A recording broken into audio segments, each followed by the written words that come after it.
Hello. आज हम जानेंगे प्रेगनेंसी के जो सिम्टम्स होते हैं दूसरे हफ्ते के क्या-क्या होते हैं।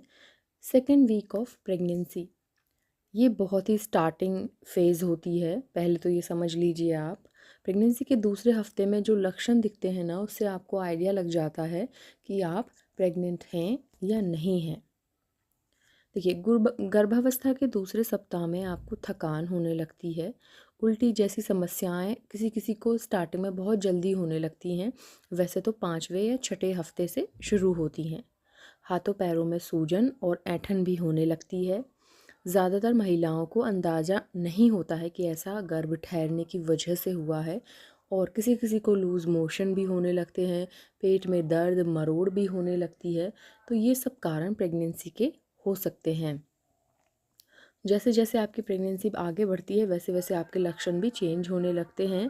प्रेगनेंसी के दूसरे लक्षण दूसरे उसमें सप्ताह में अ, जब कॉन्सेप्शन शुरू होता है मतलब आपको लगेगा आपका पेट खिंच रहा है। ज़्यादातर महिलाओं में ये सारे लक्षण देखने को नहीं मिलते बट कुछ महिलाओं में ऐसे दिखते हैं। तीसरे सप्ताह तक कंसीव अगर कोई महिला नहीं करती है, देखिए पहला दूसरा तीसरा हफ्ता कहाँ पर स्टार्ट हो जाता है वो मैं आपको बता देती हूँ। जब आपके पीरियड आते हैं उस वक्त आपका ये स्टार्ट हो जाता है। अगर उस मंथ में आपने कंसीव कर लिया है तो आप पहले हफ्ते में भी कर सकती हैं, दूसरे हफ्ते में भी कर सकती हैं। अगर आप प्रेग्नेंट हो जाती हैं तो फिर नेक्स्ट मंथ आपके पीरियड स्किप हो जाते हैं, मिस हो जाते हैं। तो वही एक महीना एक पूरा वहाँ तक हो जाता है। ठीक है। कुछ महिलाएं दूसरे सप्ताह के अंत तक प्रेग्नेंट नहीं होती हैं। हालांकि दूसरा सप्ताह कंसीव करने के लिए सबसे सही समय होता है। अधिकतर महिलाएं मासिक चक्र के पहले दिन से 11-21 दिनों के बीच में कंसीव कर लेती हैं प्रेगनेंसी। किसी किसी के इसीलिए लक्षण जल्दी आ जाते हैं, किसी के लक्षण बाद में आते हैं। देखिए टेम्परेचर चेंज हो जाता है। बेसल टेम्परेचर मापने के लिए थर्मामीटर का आप इस्तेमाल कर सकते हो। ओव्यूलेशन के समय पर महिलाओं का बेसल बॉडी टेम्परेचर बढ़ जाता है, इसीलिए अगर टेम्परेचर ज़्यादा आता है तो इसका मतलब हो सकता है कि आप प्रेग्नेंट हैं। मासिक चक्र आपका जो पीरियड है, अगर आप प्रेग्नेंट हो जाएंगी ना तो आपके पीरियड मिस हो जाएंगे। उसके बाद आप चेक कर सकती हैं कि आपके पीरियड क्यों नहीं आए, आप प्रेग्नेंट हो गई हैं तो आपको पता चल जाएगा। अगर आप प्रेग्नेंट होने का सोच रही हैं तो कुछ महीनों तक अपनी पीरियड्स की डेट को वो करिए, ऑब्ज़र्व करिए। ठीक है, ट्रैक करिए कि ओव्यूलेशन कब होता है, या इस तरीके से सारी चीज़ें आपको जाननी है। उसके बाद आप ओव्यूलेशन टेस्ट कर सकती हैं। बहुत सारी किट भी आती हैं, आसानी से आप घर पर ही पता कर सकती हैं। वजाइनल डिस्चार्ज में बदलाव से आपको पता चल जाता है कि ओव्यूलेशन कब होता है। ओव्यूलेशन के दौरान वेजाइनल जो है ना डिस्चार्ज चिपचिपा और साफ़ आता है। ओव्यूलेशन के बाद डिस्चार्ज झागदार भी हो जाता है, तो आप उससे पता लगा सकती हैं।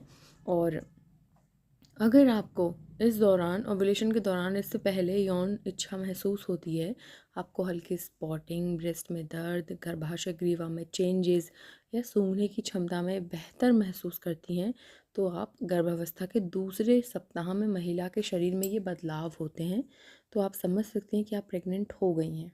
अगर आपको ये सारे लक्षण हो गए हैं, दूसरे सप्ताह के दौरान पता नहीं चल पाता है कि आप प्रेग्नेंट हैं या नहीं, क्योंकि ये सारे सिम्टम्स कुछ महिलाओं को ही जल्दी आते हैं, कुछ को ये बाद में आते हैं जब पीरियड मिस हो जाते हैं या फिर फोर्थ वीक में आते हैं। दूसरे सप्ताह में महिला के पेट में भ्रूण जीवन की शुरुआत हो जाती है। गर्भवती के पेट और हाथ पैरों में ऐंठन शुरू हो जाती है। हर समय थकान महसूस होती है। बच्चेदानी का आकार बढ़ने से मूत्र थैली पर दबाव पड़ता है, इससे बार बार उनको टॉयलेट आता है। हाथों पैरों में सूजन और बुखार बने रहना भी गर्भवती के लक्षणों में प्रमुख है। तो ये सारे लक्षण आपको दिखेंगे। अगर आपके लक्षण आपको पहले दिख रहे हैं, आप जल्दी प्रेग्नेंट हो गई हैं, पहले महीने में पीरियड्स के पहले हफ्ते में ही आप प्रेग्नेंट हो गई हैं, तो गर्भावस्था के दूसरे सप्ताह के लक्षण जैसे शरीर में चेंजेस आएंगे। शुरुआती दिन है तो आपको ब्रेस्ट में भारीपन और दर्द महसूस होगा। डाइजेशन आपका वीक होगा, आपको गैस बन सकती है, आपका टेम्परेचर बढ़ सकता है, शरीर की सूंघने की क्षमता बढ़ सकती है। बच्चे का विकास, प्रेगनेंसी के पहले हफ्ते में जो फर्टिलाइज एग है ना वो डिवाइड हो जाता है, सेल्स के गोले में बन जाता है जिसको ब्लास्टोसिस्ट कहते हैं। अभी भी आपका बच्चा एक बहुत सारी सेल का मिलकर के गेंद के बराबर है, छोटी सी गेंद, बहुत छोटी सी। अल्ट्रासाउंड रिपोर्ट, पहले शुरुआती हफ्तों में बच्चे की कोई भी अल्ट्रासाउंड इमेज नहीं आती है। डाइट, आपको कब्ज से बचने के लिए पर्याप्त मात्रा में पानी पीना है, विटामिन सी लेना है और साबुत अनाज, हरी सब्जियां, फल, साबुत अनाज और दालों का सेवन करना है। फाइबर युक्त भोजन खाना है जिससे आपको मॉर्निंग सिकनेस ना हो, कॉन्स्टिपेशन ना हो। ओके, कुछ मैं आपको यहाँ पे टिप्स दूंगी जैसे आपको स्वस्थ रहने के लिए नशे से आप दूर रहें, स्मोकिंग ना करें, फॉलिक एसिड सप्लीमेंट लें, डॉक्टर से पूछ लें और एक बार चेक ज़रूर कर लें। अगर आपको कोई भी लक्षण दिख रहा है तो प्रेगनेंसी को चेक कर लें। तनाव से दूर रहें, हल्की फुल्की कसरत अभी ना करें, नॉर्मल रहें अभी। ओके, ज़्यादा उछल कूद करने से भी आपको बचना है, यात्रा नहीं करनी है। तो ये थे, अगर आपको दूसरे वीक में जल्दी आपको सिम्टम्स दिख जाते हैं तो आप प्रेग्नेंट हो गई हैं। अगर इस तरीके के सिम्टम्स आते हैं, वैसे ज़्यादातर महिलाओं को दिखते नहीं हैं बट अर्ली जो सिम्टम होते हैं प्रेगनेंसी के यही होते हैं। आई होप आपको ये वीडियो अच्छी लगी हो। Thank you so much.